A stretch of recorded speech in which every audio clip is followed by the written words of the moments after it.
Welcome to the Lens Podcast. It's a great source for life-enhancing navigation skills. I am your host, Paul Verge, and welcome to episode 2, How to Be an Adult.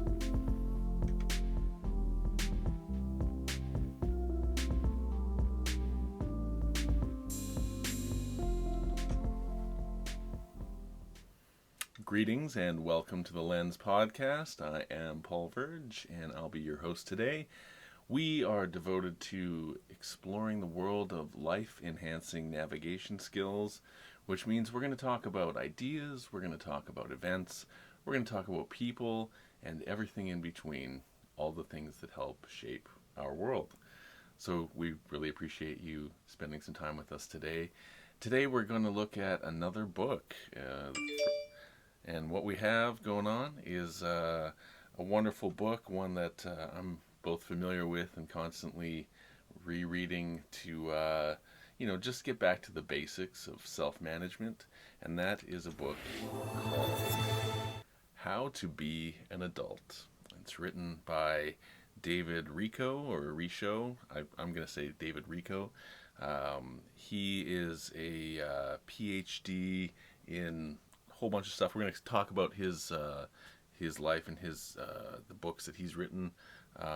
There's a whole series of how to be an adult, how to be an adult in love, how to be an adult in relationships, and David's also written several books in sort of the same sphere, but on different subjects to do with, emotional triggers and just again, self-regulation, self-management, and how that helps navigating through the world, through all our challenges. So we're going to go a little bit through How to Be an Adult, the book, and we're going to explore some of the ideas that are within that. Then we'll do a little bit on David himself and some of the other works that he's put out there into the world. So here is the book. It's known as a Handbook on Psychological and Spiritual Integration. We'll flip it over there so you can see. It says, living life as a happy, mature adult does not always come easily for all of us. In this best-selling work, A Handbook for Achieving Psychological and Spiritual Health, David Richo conveys to his readers just how to do this, based on his many years' experience as a psychotherapist and workshop leader. The author uses as a model the heroic journey whose 3 phases, departure, struggle, and return, explain what happens in us as we evolve from the neurotic ego through the healthy ego through to the spiritual self. Departure is explored by helping the reader deal with fear, anger, and guilt, and building self-esteem. Through struggle, one learns to maintain boundaries and build intimacy in relationships. And the result is a return to wholeness and love through integration.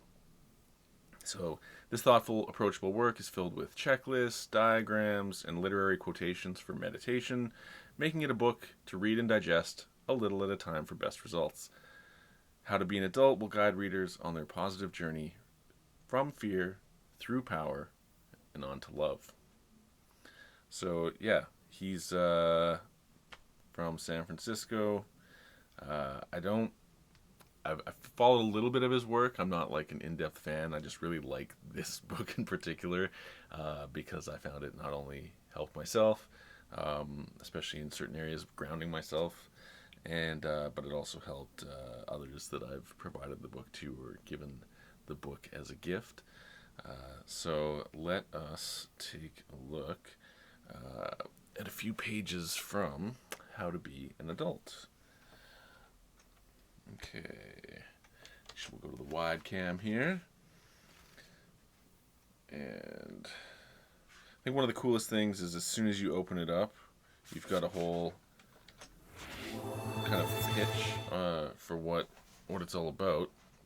It says How to Be an Adult. Psychological and spiritual adulthood does not come automatically with age. I can attest to that. It requires ongoing and ardent work on ourselves.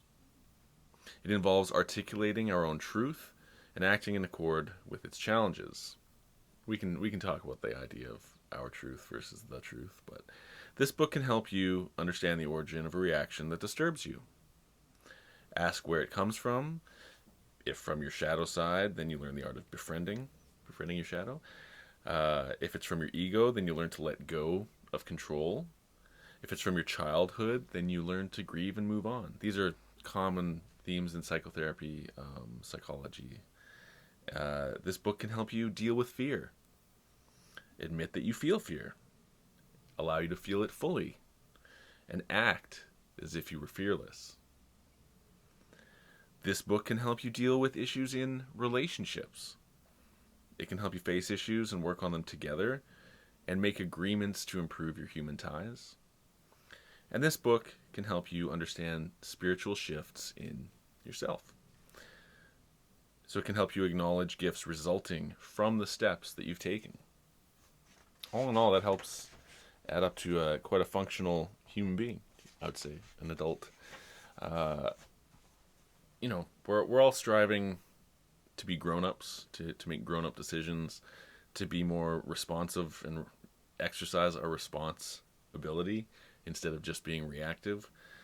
We usually associate reactiveness with children or with immaturity. So, there's a lot of people out there that are really little more than adulterated children, and we all have our moments where we kind of regress. I've seen my share of adults having temper tantrums over all kinds of inconveniences. But the ability to grow up, to grow into a sense of maturity, I think when it's saying how to be an adult, it's not saying how to be an adulterated child, but in fact how to be grown up and act maturely, how to deal with your problems in a mature manner, I should say, and not be easily overwhelmed as we often are as children. So let's see what we have. So the table of contents kind of outlines a lot of what the book covers, which is great. Part 1 deals with personal work, everything about growing pains and growing up, building the skills of assertiveness. And I think assertiveness skills are really about knowing what you want and knowing how to ask for it or knowing how to go for it. Because a lot of us are passive. A lot of us are very agreeable and kind of go with the flow.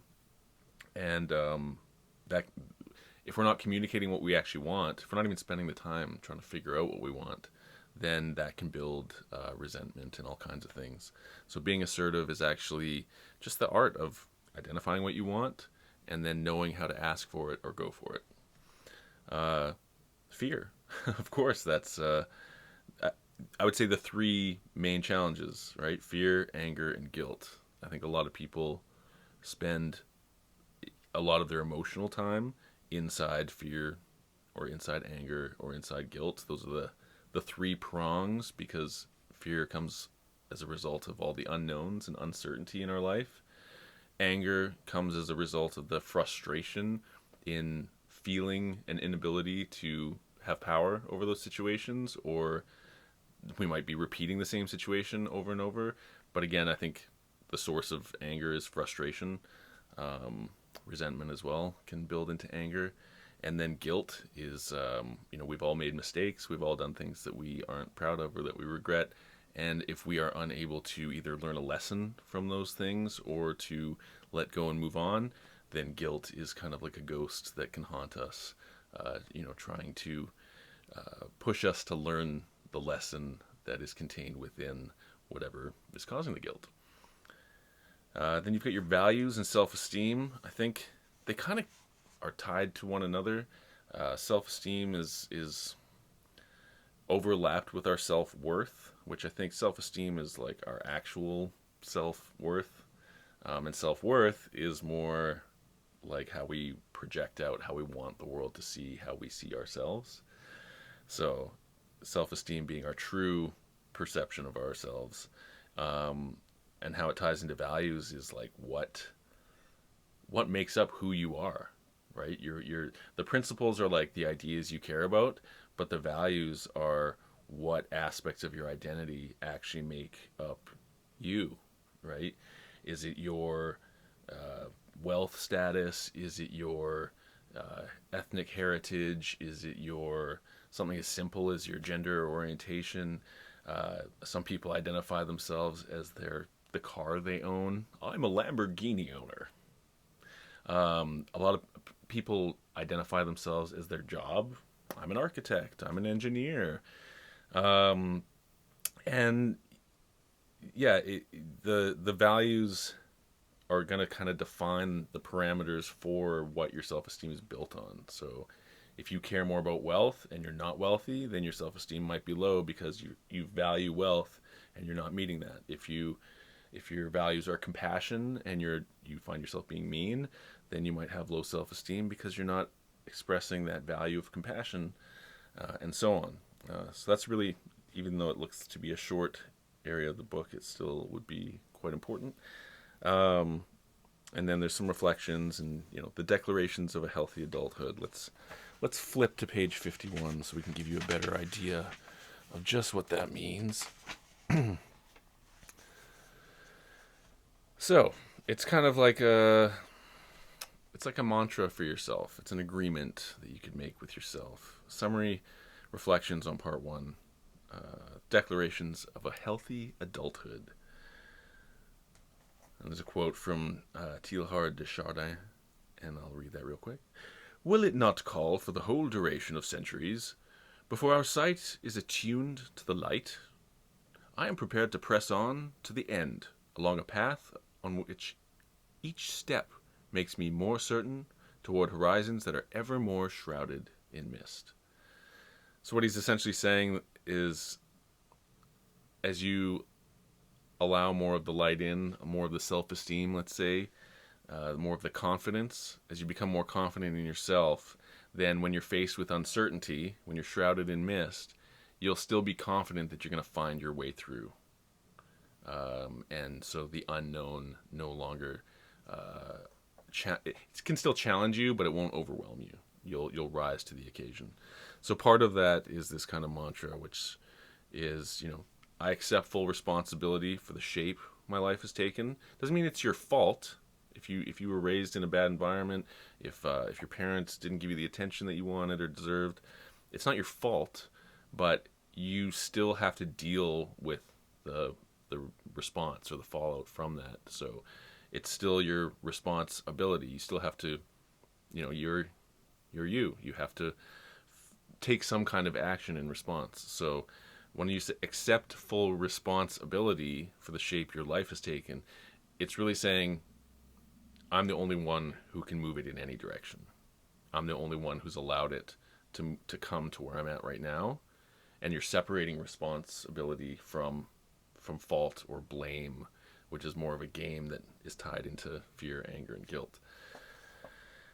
I need never fear my own truth, powers, fantasies, wishes, thoughts, sexuality, dreams, or ghosts. And that's a big statement you can unpack. I think when they say your own truth as opposed to the objective truth we're all participating in, they're speaking to the subjective truth. The truth as you perceive it from your own limited perspective, your own powers, your own fantasies, your wishes, your thoughts, your sexuality, your dreams. These are all things that can wow us or intimidate us or make us feel like I could never do that. It can make us feel inconsequential. It can make us feel disposable. The ghosts of past memories for things that we did wrong or things that we never did and we regret not taking action. So you need never fear those things as you integrate as a healthy adult. I trust that darkness and upheaval always precede an expansion of consciousness. And that's from Carl Jung. So kind of seeing life as this wave, this roller coaster of ups and downs, if you consider the act of going down on a downhill slide is darkness and upheaval, it always precedes the rise, the expansion of consciousness, i.e., you're going to go down paths, you're going to make mistakes, you're going to face challenges, but if you come through the other side, you're a little wiser, you're a little more experienced, you're a little more resilient in facing the same or further challenges. We've got, I let people go away or stay, and I'm still okay. I like that one because I find a lot of people with the sort of Disneyfication of culture, I find a lot of people are stuck in that mindset where they're like, I can't make myself happy. I will only find happiness in my other, in this other, in a partner, in a prince charming or a princess.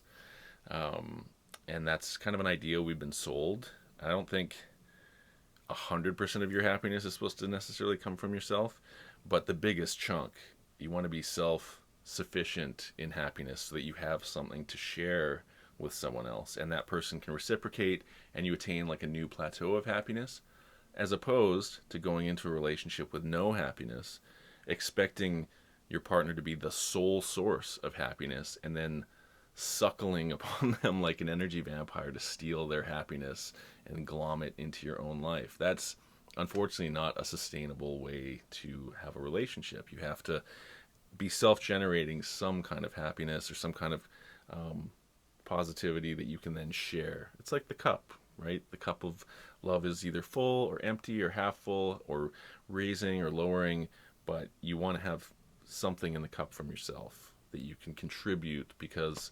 I don't think too many people generate enough energy to satisfy voracious energy vampires in relationships. So letting people go away or stay is more about you're not dependent. You're not placing dependence on whether others are present or not. Just kind of outsourcing your self-esteem through them.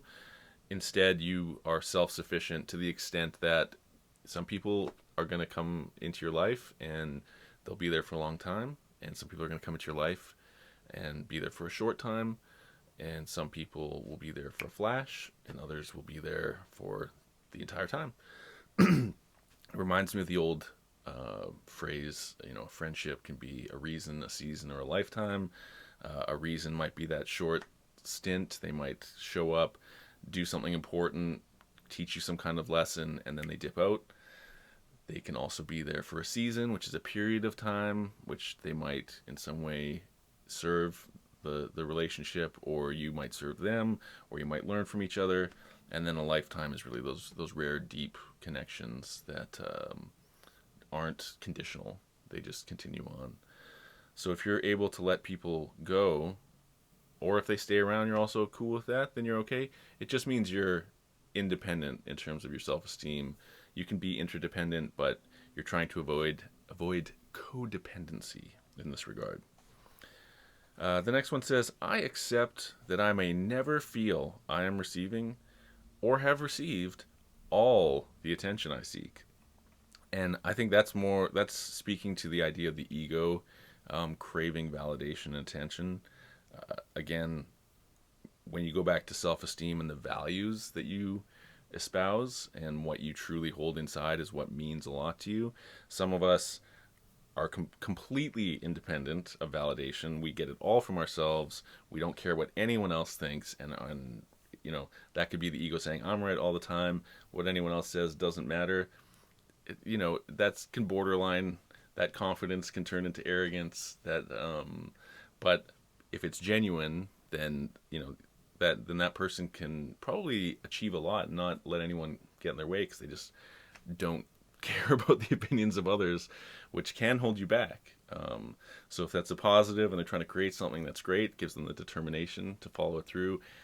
If it's someone who's like a CEO psychopath or someone who's got negative intentions, then that ruthless determination can actually be quite terrible. And then if you think about it in the terms of attention, I think especially in this new sort of gig economy whereby there's so many people who are doing what this is, which is putting their face on camera, putting their voice on camera, and seeking engagement and attention. It's literally becoming a thing that people are trying to monetize or create connection with or speak to people in order to influence. So they, whether the influence comes from a genuine desire to help, a sort of altruistic side, or the influence is to feed the ego because somebody wants to feel powerful and important. I think that kind of shifts and changes as people grow and develop themselves. But if you are absolutely cool that you're not always going to get all the attention that you seek, you can also check, like, how much attention do I actually need? Because as I found, if you get too much attention, it can come with unwanted attention. And all artists, when they're at the beginning and struggling and they're trying to get people's attention, they want to be taken seriously, they want to feel important, like you're making a difference, that you're doing some kind of positive change. Then yeah, getting attention is not only validating, but especially if it's positive attention and wanted attention, it can be quite intoxicating for people. Uh, and then eventually, if you get big enough, it can come with unwanted attention from people that see you as the source of the solution to their problems when they don't really know you, right? It's an idealization or pedestal syndrome that happens with a lot of public figures. If they are seen by many, some people start to establish like a one-way connection or some form of limerence, where they fall for a characterized version of the person that they're interacting with, or not even interacting with, just observing and watching and seeing their work. And that can turn into, all kinds of things. So being happy with whatever attention you get, whatever you earn, if you are being authentic and genuine and not just trying to satisfy your ego, you may find that the attention you get it matches that vibe. But I guess we're all trying to avoid being desperate for attention. So accepting that you may never feel that you're receiving or have received all the attention I seek is really a call to just not be desperate for attention and not require it for validation. All right, we'll finish off the page here real quick.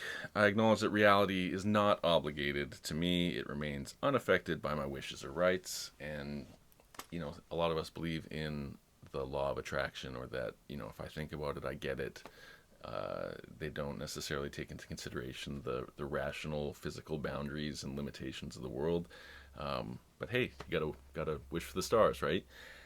Well, if you acknowledge that reality is not obligated to you, it just means it's not always going to make things safe and comfortable. A lot of the lessons are going to be full of pain and suffering, and you will get to the other side. But reality itself is not going to bend to deliver your wishes or your rights. It has its constraints, it has its limitations, and its boundaries, and gravity exists.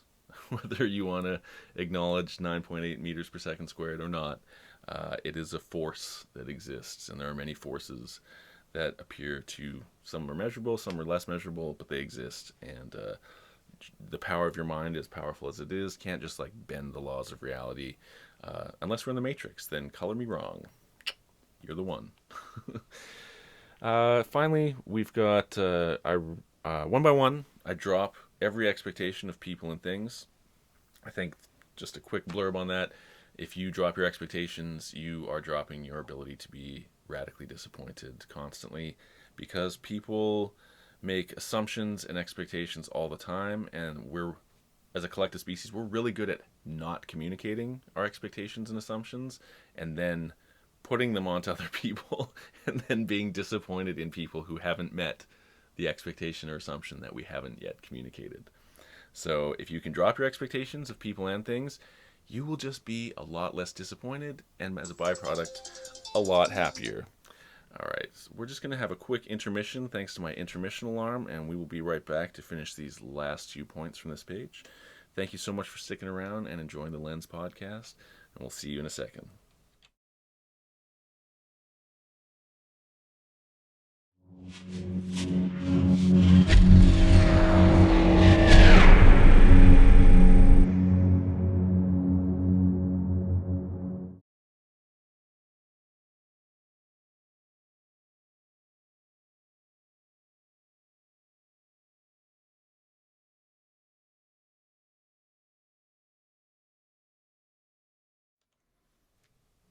And we are back.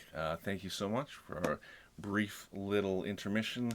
We try and keep them down to a few seconds when we can, but it's important to stay hydrated so that we can continue to speak with you and, keep the vocal cords as nice and reflective as possible. All right. So if you're just coming back, this is the Lens Podcast. My name is Paul Verge. We are discussing a book today called How to Be an Adult. It's written by David Richo, and he's a very prolific author, also a PhD. He's a psychotherapist. He's got quite a number of books under his belt, and we're going to finish off this page's summary reflection. I'm not going to spoil the whole book because ultimately I think it's a good idea if you go out and read it, but I'm trying to give an example of some of the content that's within. And one of these is, part one focuses on personal work that you have to do to kind of develop your connection with yourself as an adult. And the summary reflections is a summary and ways to reflect by committing to yourself in this sort of mantra format. So the last two that we have on this list are: I reconcile myself to the limits on others, giving to me, and on my giving to them. Which just means I only got so much time and energy.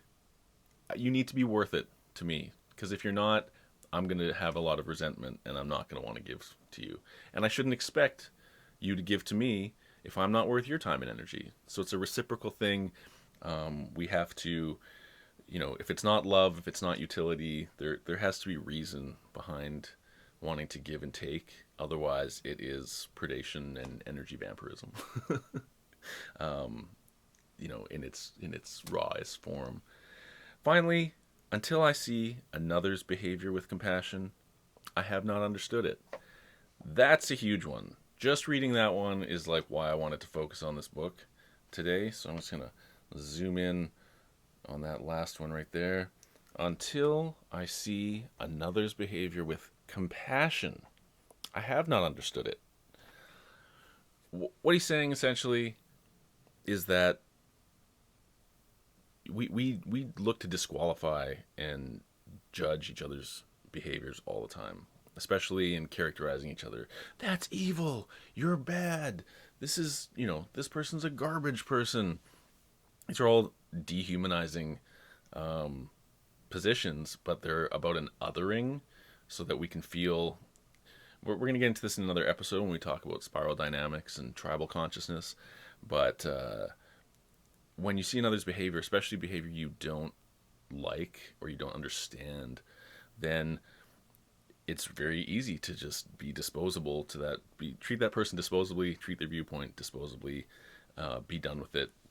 Especially if it's a position or behavior you've seen many times and that you have a formed understanding as to why it's happening, then it's really easy to be dismissive towards it.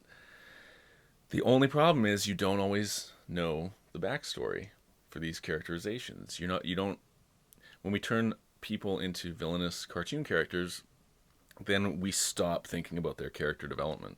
And if we actually want to get along, if we want to learn and grow from each other, we need to spend the time and energy and being kind and compassionate in our consideration of why someone might be like why they are and why they're doing what they're doing. So until you see another's behavior with compassion, compassion is thoughtfulness, right? It's the ability to get a little deeper before you dismiss. Until you're able to see another's behavior with that compassion, you're not really taking time to understand it. And I totally understand, like biologically or evolutionarily, why we would do this. It just simply saves brain energy to not consider something. If we're in too much of a ruminative or considerative mood, it can actually be a detriment to us. We can overanalyze it. We can be taken advantage of.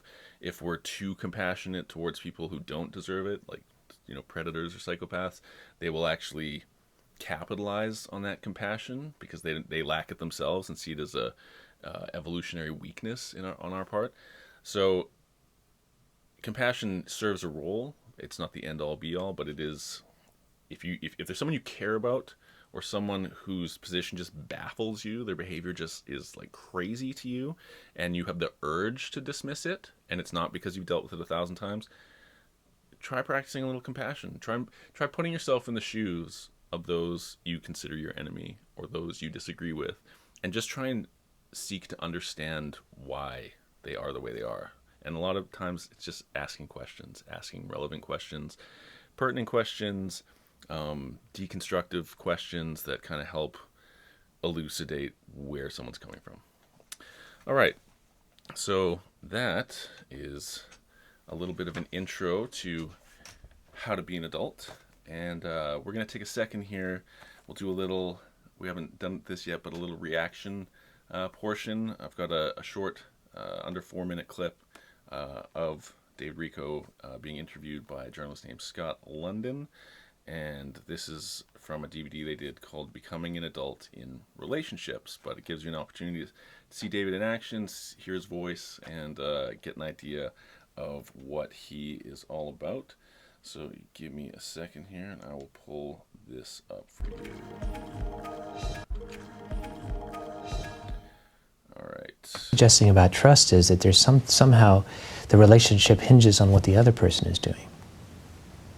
It's a two-way street. And is it? In that sense. Mm-hmm. But does my happiness in a relationship hinge on what you do as my partner? Yes. It does. Otherwise, you would not really be making a commitment. Our equanimity, which is our ability to remain stable in the midst of changes, that is something that's personal. So I want to maintain my equanimity in some way. At the same time, this does not mean that in the relationship what the other person does not have an impact.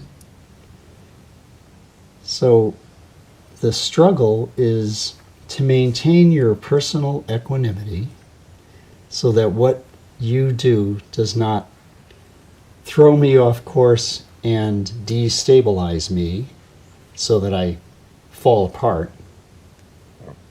What does fall apart mean?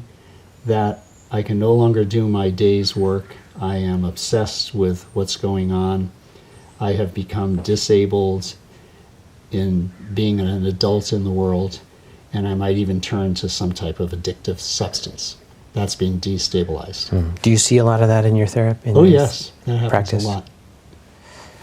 Codependencies and addictions and things of that nature? Mm-hmm. Well, codependency refers to staying with somebody who is not fulfilling your needs, and you're sure that it isn't going to happen in the near future, but you just can't let go. Mm-hmm. So that would be different from an addiction? Yes. Okay. But if you see relationships in this adult way that I'm proposing, then it's always about each individual maintaining his or her own equanimity, and always about being touched by, being impacted by what the other person does. So to say, well, I want to be so healthy in the relationship that what my partner does doesn't bother me in the least. That would not be a human way of operating. And it's contrary to the very nature of relationship. Relationship means I am now willing to be living a life in response to someone else. And I'll still maintain my own equanimity as best I can, but I'm always letting that person come through, and I'm always responding to what that person says or does. Now, trust means that I can feel safe and secure as I do that. Alrighty. Thank you for checking that out. That just flew by. I think two of the biggest takeaways from that, one is, trust being this two-way street, and the idea that we have to extend trust, but we also have to be willing to be trustworthy, and the idea of equanimity, which is a great word. I'm gonna just do a quick, on air lookup for an exact definition of equanimity. So it's defined, at least in some circles, as calmness and composure, especially in a difficult situation. So practicing equanimity within yourself is the idea that when you face challenges, instead of freaking out and losing your mind, you actually are able to enter a calm state of analysis, figuring out the totality of the problem, figuring out an effective strategy to combat or alleviate the problem, and then executing that strategy effectively. Calmness in those situations allows for clearer thinking. One of the biggest things people don't realize is that when they get upset, they end up holding their breath. They end up not breathing properly. And so simply taking 10 seconds, 30 seconds when you're faced with a big challenge to just breathe deeply in and out can alleviate anxiety, and it's sometimes essential for alleviating anxiety, but it can bring a calmness and composure that allows you, the overwhelm, to kind of die back down and, okay, let me think clearly about this, and then come up with effective solutions.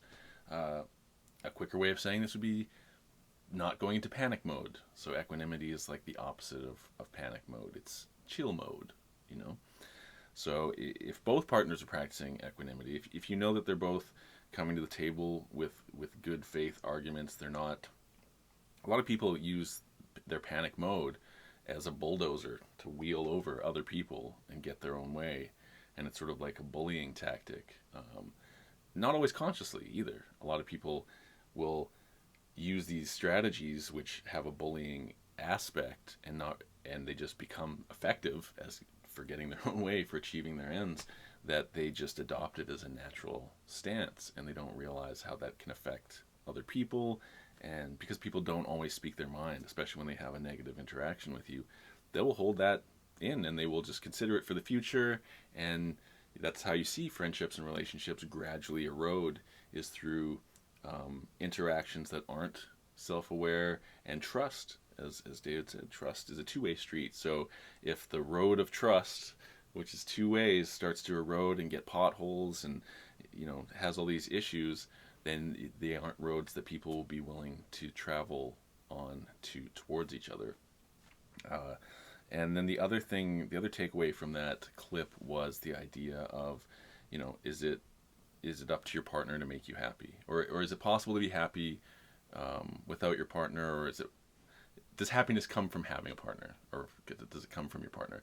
And I almost felt like that was like a sort of like, not a gotcha question, but it's one of those chicken and egg questions where, wait, does my happiness come from my partner and then I take that in and I reciprocate it, or does my happiness come from me and I don't need a partner, but then when I have a partner I have happiness to give and then it's reciprocal? There's all these ways to approach the idea.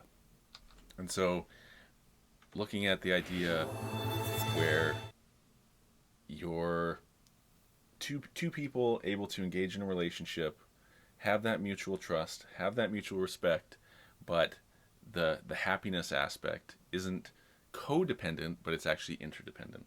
So it's like two people with they're not at their maximum happiness, but they're at a sufficient level. Let's say your cup is a little more than half full. It's 60% liquidy cup, okay? And you're able to take that cup, you find this new partner, and you don't have to give them all your happiness. You pour in some of your happiness to them, they pour in some to you, swirl that around. There's this weird thing where together you're also generating happiness. So it's almost like reserves. If you've got enough happiness for yourself, then you've got enough happiness to share. And if together you have enough happiness to share, then you have a little happiness to reserve. And that's going to help you during those rougher times. You have those memories of happy things. You have shared stories that you can tell that, again, it reaffirms your connection. It reaffirms that rapport that you have. And realizing that it's a 1 foot in, 1 foot out kind of thing. You're fully committed to your happiness, hopefully, because so many people are struggling with depression and with not even knowing what their passion is. These are all topics for future Lens episodes, but essentially, if you're not a happy person and you're seeking a partner as a source of your happiness, most people will be turned off by that. They will see that, they will sense a sense of sadness, desperation, depression, and they, other than a few small select people who will see you as a project to be fixed, and they get their validation from that, most people are looking to share their happiness with another happy person, and together it replicates, it reciprocates, and it amplifies. So that was the takeaway from David's talk there. There's many talks on YouTube with David Richo about numerous books that he's written, but I wanted to focus on how to be an adult, simply because it's not a long book. It's not a particularly challenging book. It's less than 130 pages long, so you could literally read it in an hour or two. But it's one of those books where you can keep coming back to it and recognizing that there is immense value on every page. So randomly open to a page, and you have, because we went from the personal work, which is part one. Part two is relationship issues. So it's really about maintaining personal boundaries in relationships, and then intimacy. Those are the two major challenges, major important parts of a relationship, right? You're trying to be with somebody who respects your boundaries, but also who gets respect for their boundaries, right? A lot of people want to be flexible or push each other, change each other, but if you can find someone whose boundaries are in alignment or complementary to yours, then that's the foundation of something that could be really powerful and exciting. And then intimacy, not just physical intimacy, but emotional intimacy. A lot of people are closed off, so this teaches about the different forms of intimacy, but why they're important, right? Some people, if you get into, there's a book called The 5 Love Languages, which has spun its own group of books and self-help videos, let's say.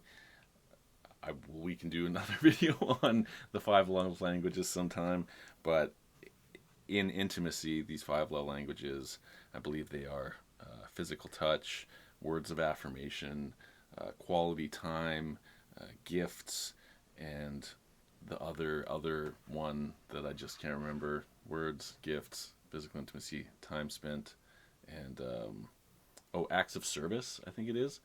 So people kind of rank themselves in those 5 and decide which one is most important to them, and that's what you're looking for as a partner who also speaks the same language, the same love language, and values it in the same way. And from there, then you have just a better chance of having good intimacy, which is, again, it's a foundation for any relationship. So trust, intimacy, the shared values.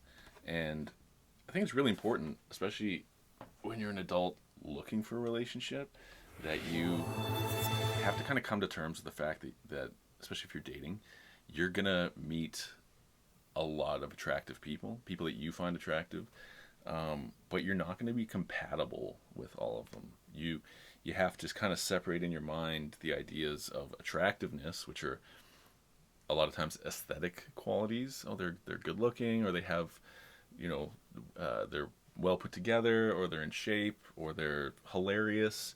So these are all attractive qualities. They're a good storyteller. But the values, intimacy, these are the areas where compatibility are going to be important, right? If you're just like a dude who like stays at home and like smokes weed and plays games, totally cool. Live the life, live your dreams. But your compatibility with someone who's like a go-getter, super ambitious, wants to see the finer things in life, they're probably, and you can both be super good looking, 10s on paper. You could be attracted and then suddenly realize the compatibility is not there because you don't want the same things. Same thing with a person who is, if their love language is physical intimacy and the other person is like borderline asexual, you are probably not going to find a lot of common ground in terms of your compatibility, even though you might think each other are amazing. You have the same taste in movies and music, but you can't really form a relationship over these one little strand of connection. That's where friendships are good, right? One or two strands of connection, perfectly great for an acquaintance or friendship, and as long as you share that interest, then great. Compatibility for a friendship is a way more level playing field, way more easy to access, whereas compatibility for a romantic relationship, especially, it's one of those things where you really have to do that extra work, have those conversations, communicate your expectations, and know yourself to be able to arrive at that destination so that, so you have a successful relationship. And from my observations and experience, relationships with people you're most compatible with tend to be the most successful. I've been married now for, just had our second anniversary, and haven't been more proud or more happy in a relationship, and it's simply because not only the mutual effort, mutual respect, mutual attraction, but our compatibility, right? This show, we talked about it for a long time, putting it together, but we knew how to push each other to actually make it a reality. And you can't really, you can fake attraction, you can appear more confident, you can dress yourself up, you can appear more wealthy, you can learn some jokes and be more funny, but genuine compatibility, I don't think is something that you can phone in or be fake about. You actually have to live your values, you have to live your principles, you have to live your ability to respond, and people, the more time you spend with people, they're gonna notice. But that's the learning process of connecting with somebody, is getting to know them, assessing where they're at in their life, assessing their maturity, assessing their values, and learning, are we compatible? And when the answer is yes, then you have so much, this rich world to explore, of possibilities. Especially if you're creatively compatible. Oh my goodness, I think that's where power couples, that whole concept, comes from. But in order to get there, you have to know yourself, right? Temet noske, the whole idea of knowing thyself, which means knowing your own values, what about you defines yourself, knowing your principles, what things you care about, learning your love language, learning, doing a self-assessment, whether it's learning where you sit on a spiral dynamics chart or having a human design reading done for yourself. There's, you can even get into more esoteric stuff like astrology and horoscopes and the compatibility between signs.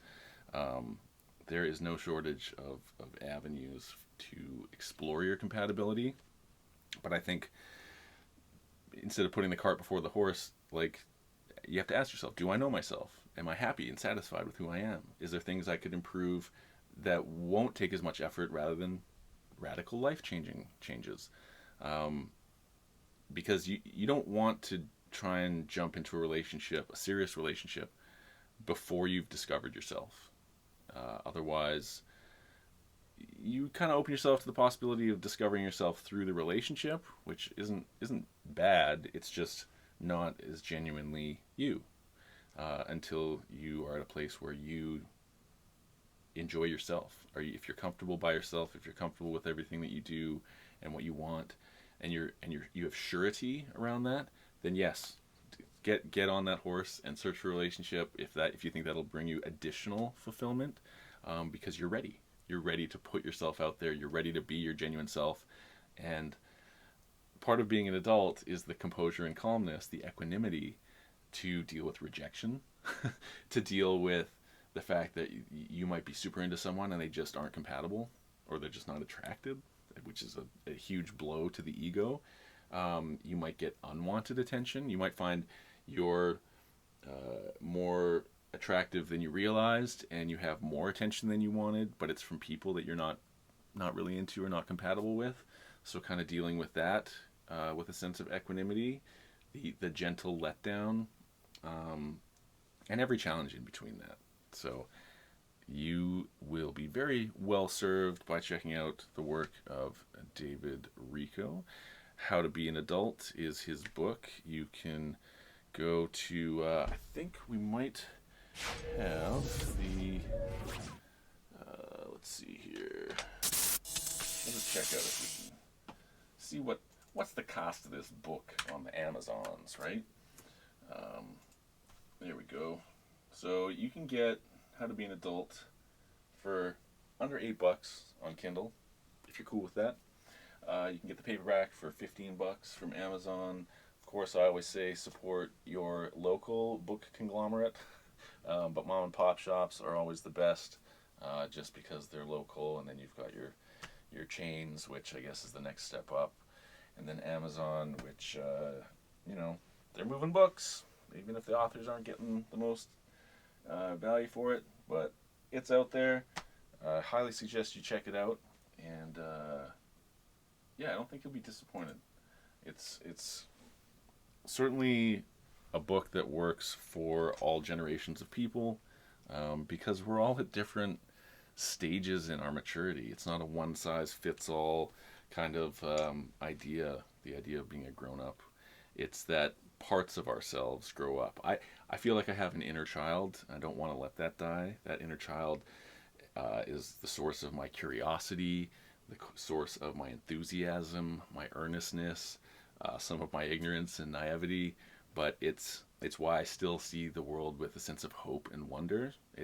As much as I can have my cynical moments, having that inner child still be alive and still have that voice allows me to relax, and allows me to sleep well at night, and just know that, despite the challenges, I don't have to descend into temper tantrums. I can deal with things with a sense of equanimity, and if you can pass on that lesson and that ability through any means, then I think it's extremely powerful. And so I will once again recommend checking out How to Be an Adult by author David Richo, PhD. And we will close out this show with a huge thanks to everyone who has supported us so far, and liking and subscribing and following and commenting. Any feedback, any engagement to this video is greatly, greatly appreciated. You are loved. You are amazing. All of you human beings out there. Thank you again for checking us out, and we'll see you in the next one. Thanks and good night.